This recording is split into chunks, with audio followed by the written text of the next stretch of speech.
एक लड़का जिसके हैं 4 पिता, 4 माताएं और 4 बहनों का एक भाई, पूरे घर की आंखों का तारा दुलारा। और अगर वो इन लोगों की मर्जी के खिलाफ जाके विवाह कर आए तो क्या होगा? इस गुत्थी को सुलझाने के लिए यूट्यूब पर जाइए, SRK म्यूजिक चैनल पर, और वहां हमारी फिल्म देखिए प्रेम विवाह।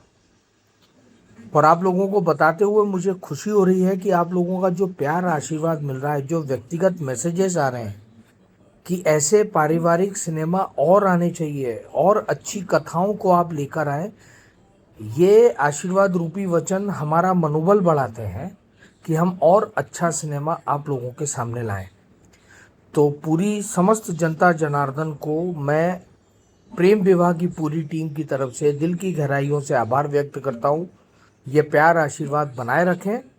और हाँ, जिन्होंने देख लिया है उनका धन्यवाद, जिन्होंने नहीं देखा है वो यूट्यूब पर जाएं, SRK म्यूजिक चैनल पर प्रेम विवाह देखें, अपनी राय जरूर दें, क्योंकि आपकी राय, आपका वक्तव्य हमारा मनोबल बढ़ाता है और हम सब अच्छा काम करें इस और प्रेरित होते हैं।